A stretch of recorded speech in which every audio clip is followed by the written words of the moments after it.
What's up, guys? Shawn here.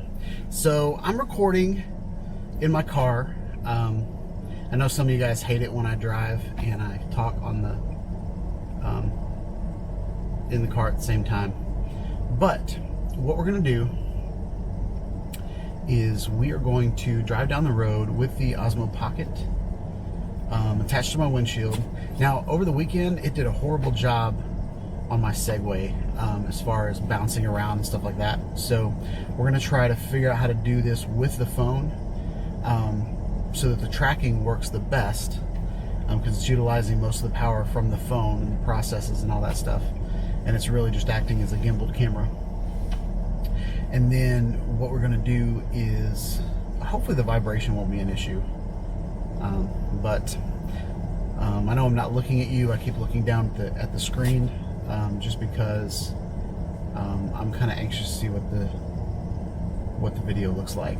I'm going to start tracking my shot, and we're going to drive down the road a little bit, and I'm not going to look at you guys. I'm just going to be talking and looking at the road. But yeah, I hope you guys learned something from this. As you can see, the zebras are on my hand, so my hand is blown out, so that's pretty cool that it's telling me where the exposure is overexposed, and over here, where's my hand? Other hand. Here it's underexposed. Okay, so yeah, let's do it, guys. It's in selfie mode, or it's pointing in selfie mode, so if that's one of the stipulations that it has to do to FaceTrack, then that'll be there. And we're going to use the phone, and it's plugged in via an extension wire. So I've got my phone where it always is. I got the Pocket hooked up to my suction cup mount, and we're recording right now. So I'm going to go in here and I'm going to select my face. Going to get a good rectangle of my face, and then we're going to start driving, and we're going to see what happens, guys. All right, so I'm buckled in, ready to go. The only thing is I won't be able to use my maps to get to work, but I think I can find my way, so let's do it. Something else, I'll be anxious to see what the audio sounds like. Since it's hooked up to the windshield, you know, we might be getting vibration noise from the engine channeling through the glass of the windshield, or you know, it's right above my vents on my car, so maybe that'll be an issue. I can see that it's still tracking my face, so that's a good thing. Hopefully my face will stay in focus. Some of the other videos is sort of a low light situation because the sun's not out, it's cloudy, and you know, we're inside sort of, but there's daylight all around me with all the windows, so we'll see what happens there. But yeah, so this is just a car ride test. Some of my videos, like the Amazon Echo Dot in Your Car video, that was done in my car, and I'd like to have a scenario where you know, the tracking tracks my face the entire time, and I don't have to worry about you know, some of my cameras that are accelerometer based. When I turn the car, all of a sudden the whole camera goes over there, or the whole camera goes over here. Now I'm looking at this shot right now, and my face is in the shot, but there's a whole lot of my car in the shot too. So I'm not a huge fan of that. And if you'll look at the tracking is where originally I had the rectangle around my face. Now the rectangle is like this big. So it's interesting that it's keeping things in the frame, but tracking is already off. It's not around exactly what I told it to track. I just turned my head to make a turn, still tracking. So it's tracking my head instead of my face, which is good. But I don't like the frame of the shot. But that's not, since this is 4K, I can deal with it being, with the frame being off a little bit. Man, this road is super busy right now. It's a little crazy. All right, here we go.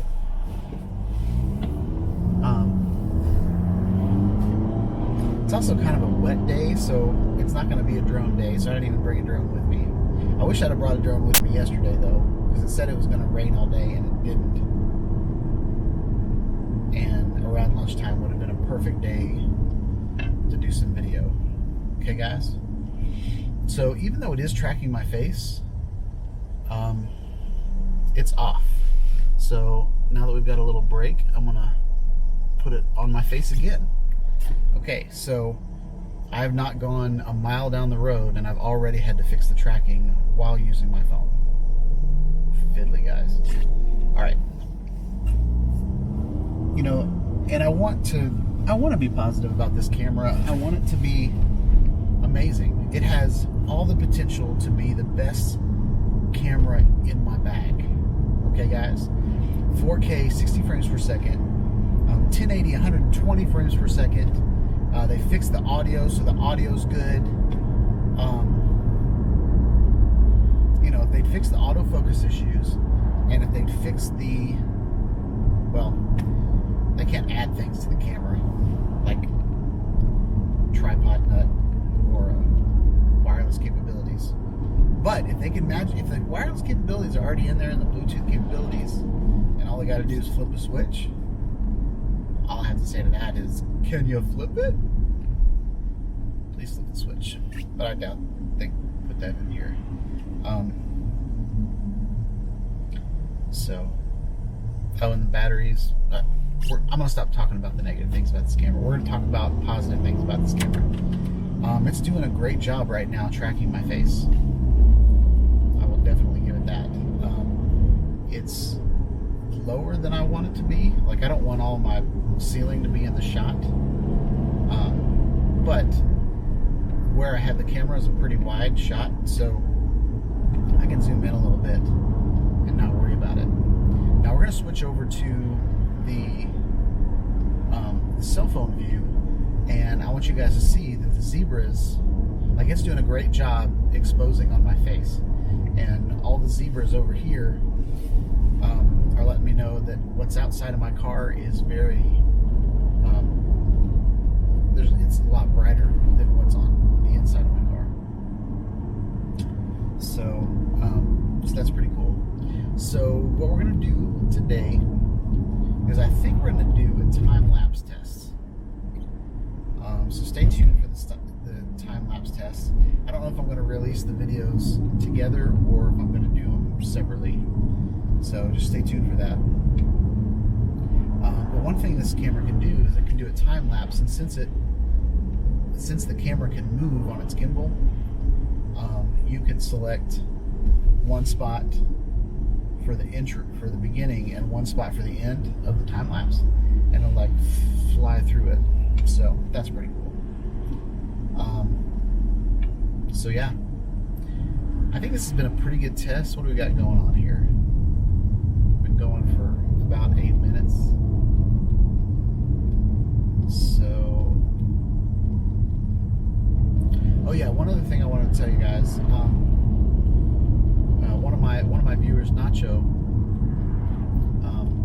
Rolling, you can watch his YouTube channel. It's pretty cool. But he has the same cameras that I have. He's got the GoPro, he's got the Insta360 One X, and he has the DJI Osmo Pocket. And he's going to be doing some tests as well. So go check out his channel. It's going to be pretty cool. I watched Everyday Dad's video last night. I think we have kind of the same schedule. I feel like every time I make a video, he makes one.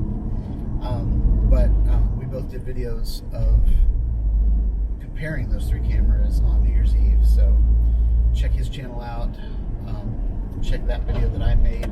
Now, if you look up in the top left corner, the SD card is full, but I'm recording to the memory on my cell phone. So that's a feature that's awesome. I don't have any cameras that plug into my phone that do that. Or at least I don't remember any that do. But I think that's amazing, guys. That is super sweet that does that. And it'll be interesting to see if the video quality is any different on my phone than it is on the SD card. It probably isn't, because the camera is the one doing all the rendering. But we'll be anxious to see, guys. Alright guys, that's it. Hope you guys like this video. Please like, subscribe to my channel. Click on the bell for more notifications on videos that I do about the DJI Osmo Pocket and any of the other cameras that I review. And have a wonderful day, guys. Peace out.